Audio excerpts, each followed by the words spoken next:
All right. Hey, we're here talking about fake news, and I got two great guests joining us this morning. Go ahead and introduce yourself, please, to the audience watching. Who goes first? Go ahead. Me? Yes, sir. My name is Michael Gruen. I'm the Senior Vice President of an MBA agency named 3 Point Sports Management. Your turn, Jason. Jason Henry. I'm a Director of Public Relations and Media Relations with AllSportsMarket. All right, guys. Thank you for taking the time to join me and talk about this real quick. Michael, I want to start with you and just kind of ask you. There was a lot of fake news going around this past election season. Can you maybe give me like the two or three biggest pointers that you would say you use to help identify what a fake news story is versus one that you should probably take seriously? The first one is obviously the website that it comes from. Hmm. Obviously, if it's from a reputable site, they're going to be more concerned about libel and slander laws. So they'll do the proper research that they need to at least not violate the laws that would get them shut down or sued. The second thing is obviously the extreme nature of it. With forget about with the Trump Hillary thing. I'd rather not comment on that. But if you look at basketball, I mean, you're seeing these trade rumors now, um, specifically with Carmelo Anthony waiving his no trade clause, and it's utterly ridiculous. I Right. mean, he's angry. There's unlikely that the Knicks are going to trade a guy like that. There's unlikely that another team is really going to want him and be able to afford him under the cap, because he was recently signed. He does have a max contract under the 2014 14 rules.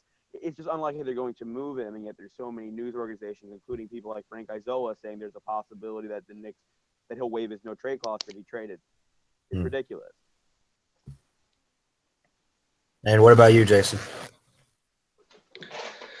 Well, I think Mike hit on a couple there. I think one thing that comes to my mind is the recent false false ads that ran in New York with DraftKings and FanDuel. And I think from a consumer's perspective, you just have to take a good step back and look at what's being presented to you. And sometimes it's the old saying, "It is too good to be true." There's that aspect of advertising, and I think that obviously if it's coming from your source is the most important. If it's coming from your buddy's best friend's twice removed cousin from Facebook, that might not be as reputable as something that you trust on mainstream. And even that has its moments, I understand, but really the source is really important. See, but there's a big difference between media bias and then lack of sourcing, right? Like if you're having a biased media view, whether it's Fox or CNN, they're reporting the facts, but they're misconstruing the facts. Right. So 100%. there's a big difference between a media bias and a fake news story, and that's kind of what I wasn't sure where you want to go with it, because if you're looking at a fake news story, the real way to do it is by checking the website. I mean, if it's some random website that no one's ever heard of, it's probably fake. If Mhm. it's something ridiculous, it's probably fake. But if you're talking about just like a media bias, I mean, I guess that could be compared to this election more than anything else. And you have a lot of people on social media when they see those kinds of headlines that really get their attention, especially in sports with the Carmelo Anthony story about the no trade clause. And you have a lot of people sharing this and tagging people, and that's how those kind of news stories get spread. So Well, if that's you not fake. It's just speculation. I mean, it's ridiculous speculation. well, it hasn't happened yet, and it's not really grounded in anything other than a rumor. But when you see those kind of things pop up on your feed, uh, what are some things that you would maybe just kind of tell consumers when they see that, and like to stop it? Do they just stop following those kind of pages? I mean, is it just a matter of informing people to be smarter with who they follow, or Yeah, I mean, the beauty of Facebook is you can unfriend them, and the beauty of Twitter is you can block them. I right? am the biggest blocker and unfriender probably alive, because anyone that posts fake news, I will always unfollow them, and I will, and any of the reporters that I know I have a personal relationship with, I see what they write, and that'll dictate whether or not I'll grant them an interview with one of my clients when they ask, or if they request something from me, whether or not I'll do it. It's very important that a client is accurately portrayed, and from the person that reps the clients and needs to and wants to make sure they're safe. I don't want something going out about my client about a trade. I want my client to have one thing and one thing only, that's focusing on his job, and that's the game that he plays, whether he's a football player, a basketball player, a hockey player. He Yeah. needs to focus on the game. And fake news in sports is ridiculous, and fake news anywhere. Even with Trump, whether or not the fake news is there, let's assume it is. He Hmm. needs to focus on running a country or transitioning into running a country within 4 days. And it's ridiculous that he needs to be busy dealing with a BuzzFeed article that their editor themselves said may or may not be true. Right. And Jason, I want to ask you quickly from like the ethics side of things and the PR side of things. Um, what kind of ethics rules do these organizations have that share the fake news on their own sites that aren't so reputable? Um, that's just a direct violation of ethics in journalism, isn't it? It's against the law.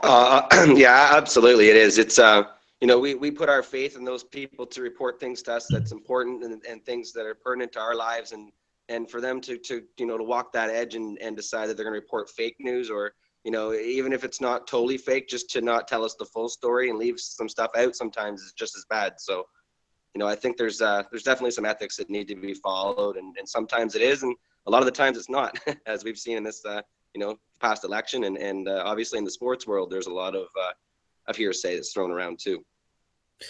And what would you say? We'll start with Michael and then Jason, shift to you for the same question. Last question would be just, can you share another maybe story that you've encountered that has to do with fake news, whether with a client or something that you've seen on social media? For me, it was about a client of mine, without going into specifics, that was a free agent last year in the NBA. And everyone was saying to me, I was looking at Twitter. I always search my clients' names on Twitter to kind of see what the buzz is around them. Right. And I'm seeing these trade rumors that are utterly ridiculous. Not these trade rumors, signing rumors, like this team reached out to his agent. I'm like, well, I haven't been reached out, and this never happened, and it's a lie.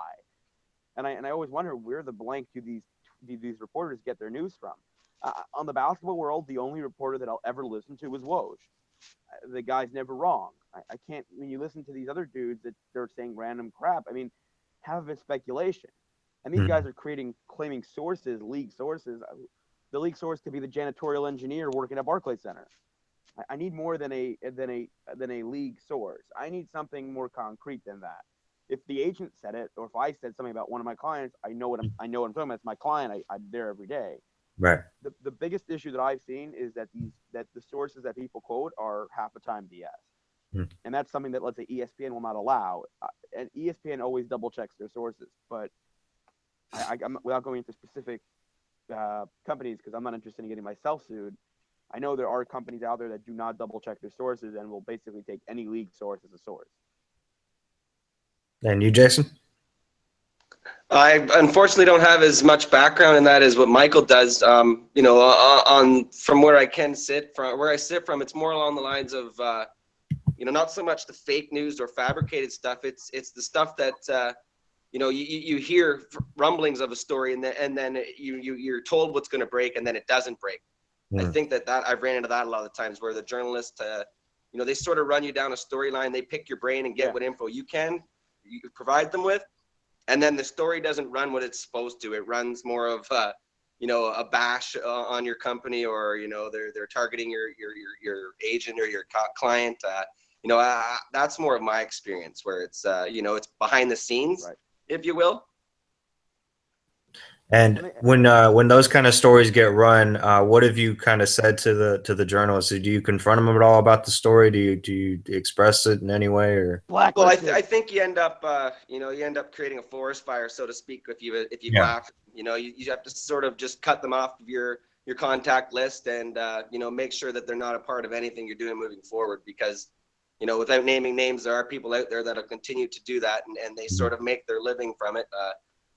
There's a couple of guys that you see in the New York media that are constantly being chewed out by, whether it be athletes themselves or the coaching staff. There's just some people that don't do good job reporting, and whether it's creating false news or just constantly covering the negative, a lot of the time those people aren't worth our time. Yeah, Jason. And the fundamental question is the news job to state their opinion, or is the news job to report facts? I always said that I think news should be a bullet point page. That would take away a lot of issues. Yes, sir. I think so, but that's the biggest issue in the media is they all play doctor, lawyer, and agent, and everything else that they possibly could. Whenever I speak with reporters, my first question is, have you ever been to an NBA negotiation table? Have you ever Right. sat at a negotiation of an endorsement? Have you ever been involved in something? So go criticize my contractor. Go, say whatever you want. But have you ever been in a position where you understand what it entails? All you do is sit behind a cushy chair at a game, courtside, and watch a game and think you know what you're talking about.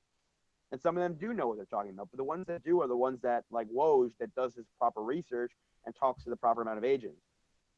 It's unbelievable how many times I've seen these people just talk on Twitter. Everyone's behind a keyboard. It's very easy. I look Right. at what they tweet at my clients, and the minute my client responds, they're all like, "Oh, we really do love you." One of my clients yesterday, I was seeing on Nelson Figueroa, who's a broadcaster, used to be for the Mets. There's these fans that are making fun of him for doing a charity event today and things that he's doing. And then the minute he replies, everyone's all like, "Oh, I want to donate money. You want to be so nice." Oh, so it's okay it's okay to do it before he calls you out on it. Right. The media is not as much fraud. The fraud media or fake media, I think it's overrated. I think it's more the extreme biasness and the willingness to kind of hide the facts or misconstrue them or misconvey them to the public, which is not fake. It's just, I guess you can call it fake, but it's not in essence fake. It's More like a misdirection. right, and that's kind of what we've seen. I mean, we haven't seen a lot of the New York Times is not reporting something that's fake. It's just not worth it for them. What they will do is they'll report something that's hidden or more, or they'll put a bias on it. Right. And is I the don't want to hear motive their there? opinion. Is the motive there money or greed or from advertising to get more people to see the stories, the better for them, or what's behind that? Jason will know a lot more about that. From what I see, it's a combination of the company thinking that they have a moral obligation Right. to say what their belief is. Effectively, no one really cares what each writer believes. I want to know what their investigative reporting came up with and what I can learn from the story. I don't care whether or not you think it's a bad or a good thing. That's for me to decide as the user. Mm-hmm. And I don't think that's anything in particular. I don't think that that's because the writer's doing it on purpose, they're trying to hide it, or money. I think it's just a matter of the writer feeling this is the right way to go about it, and the news organization feeling this is the proper method. When I'm interviewing someone, when I'm interviewing someone for a job, I want someone along the same path line as me, right? Right. It's just the way I want to hire someone. Now, if I was very different, I would want to hire someone different because I'm trying to fit a certain need that I feel I need. And that's kind of when the New York Times hires reporters. They don't want to hire a conservative. They don't want to hire, a Republican. They want to hire a more Democratic view or a more liberal view. Right. I don't think it's on purpose, though. So, Jason, what might be one of those ulterior motives that companies have when they do those kind of stories? Well, it's I think it's a big game of follow the buck. It really is. It's about whose bills are getting paid by who. You're not going to go and you're not going to be company A that goes and bashes company B when company B is the one that pays for front page advertising, back page advertising, the middle page advertisement. Right. You got to watch who you slander. If it's a Ford Motor Company deal where their brake pads suck, well, you might not go and talk so bad about them if they buy ads on the front and back page of your magazine or newspaper or your television show or whatnot. So I think that there's money's usually the biggest motive, and with that you're usually protecting something or somebody. So it's unfortunate, but that's just the world we live in. It's it's not all cut and dry. Well, Michael and Jason, thank you for just taking the time to join me this morning. I hope to talk to you guys soon. Yep, my pleasure. Thanks, Keith.